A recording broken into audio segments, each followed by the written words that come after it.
Kenapa? Tanahnya mahal. Itu antara lebih standar ya, lebih standar, kurang lebih mungkin 40 meter, ada 60 meter, ada 36 meter persegi. Terlihat aneh akibat dari desain yang dibuat pemerintah sendiri. Menteri Perumahan dan Kawasan Permukiman Marwarar Sirait belak-belakan soal batas ukuran minimum rumah subsidi jadi 18 meter persegi yang menuai polemik. Menteri Marwarar menyebut harga tanah di perkotaan jadi salah satu pertimbangan. Kenapa? Tanahnya mahal. Nah, jadi bagaimana caranya? Tentu kita berpikir tanahnya diperkecil, desainnya dibuat bagus, dibuat tidak kumuh dan menarik. Kalau isunya soal 60 meter itu, mau saya kasih lihat yang 60 meter yang kumuh, boleh? Yuk kita lihat. Jadi nggak ada jaminan juga 60 meter nggak kumuh. Kalau Anda mau lihat yang banjir ada, yang kumuh ada, yang 60 meter bisa saya kasih lihat. Sementara itu, Ketua Satgas Perumahan Hashim Joyo Hadikusumo menyebut masih akan melakukan kajian karena keputusan rumah 18 meter persegi untuk wilayah perkotaan belumlah final.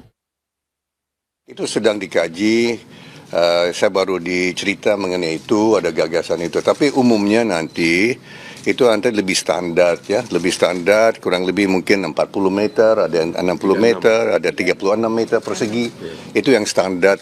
Yang nanti menetapkan itu kan Pak BTN, Pak Nixon. Yang akan membiayai ini kan Pak Nixon. Ya, BTN ada standar sendiri, ada pedoman kan. Betul, Pak Nixon ya. So itu nanti akan kita pelajari. Tapi yang penting kan standar dulu ya, Pak. Kebijakan rumah 18 meter persegi per unit jadi sorotan dalam sistem perumahan. Negara membangun rumah, tapi kota-kota justru penuh rumah yang tak dihuni. Pada tahun 2023, Survei Sosial Ekonomi Nasional BPS menunjukkan kekurangan rumah atau backlog di Indonesia masih berkisar 9,9 juta unit. Namun, berbagai sumber menyebut lebih dari 16 juta unit rumah di Indonesia kosong. Dari data Susenas BPS pada tahun 2024 menunjukkan ada sebanyak 1,9 juta lebih kekurangan rumah terjadi di wilayah pedesaan. Sementara untuk wilayah perkotaan, backlog atau kekurangan kepemilikan rumah mencapai 7,9 juta lebih.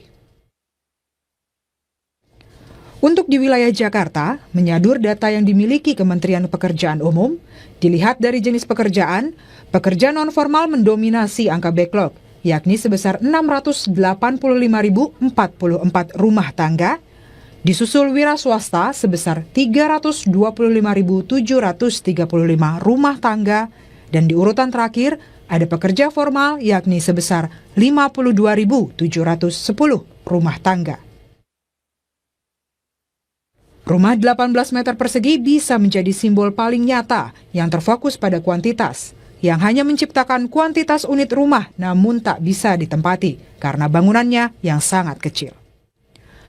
Elisa Sutanujaya, Eksekutif Director Rujak Center for Urban Studies mengatakan, rumah subsidi yang ukurannya makin kecil tidak bisa dihuni lebih dari satu generasi.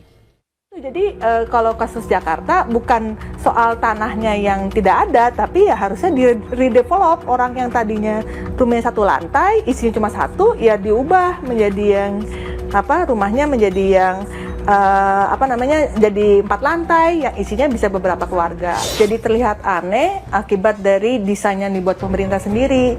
Jadi misalnya, maksud saya contohnya gini, rusunawa kita makin lama makin kecil.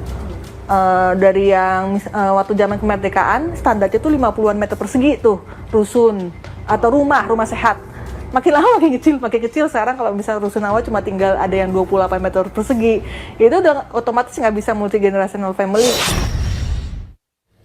Presiden Prabowo menargetkan bangun 3 juta rumah per tahun. Namun, sederet persoalan membayangi, mulai dari keterjangkauan, harga, lokasi, hingga kualitas. Fungsi dasar rumah layak huni juga jadi harapan publik di luar kuantitas untuk mengatasi backlog perumahan. Rumah 18 meter persegi mungkin mudah dibangun dan secara administratif dapat diklaim sebagai pencapaian.